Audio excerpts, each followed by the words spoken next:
तुमच्या पत्रिकेतील ग्रहदोष असोत किंवा नक्षत्रांची नको असलेली दिशा, जेव्हा तुम्ही श्री स्वामी समर्थ या नावाचा आधार घेता तेव्हा जगातील कोणतीही नकारात्मक शक्ती तुम्हाला स्पर्श करू शकत नाही.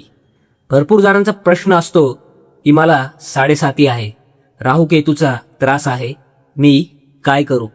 एक गोष्ट लक्षात ठेवा, याच्या मनात स्वामींचे नाव नित्यनियमाने चालू असताना त्याच्या आयुष्यात ग्रहांचा वाईट प्रभाव कधीच टिकत नाही. कारण ग्रहांच्या वरही एक शक्ती आहे आणि ती म्हणजे स्वामींची कृपा. नित्यसेवा, तारक मंत्र आणि श्री स्वामी समर्थ या नामाचा जप हे तुमच्या भोवती असं एक सुरक्षा कवच तयार करतं की संकट येतात पण ती तुम्हाला स्पर्श न करता निघून जातात. म्हणूनच म्हणतात ना, अशक्य ही शक्य करतील स्वामी. काळजी सोडून द्या आणि स्वामींच्या सेवेत मग्न व्हा. जे नशिबात नाही ते मिळवून देण्याची ताकद स्वामींच्या कृपेत आहे. श्री स्वामी समर्थ.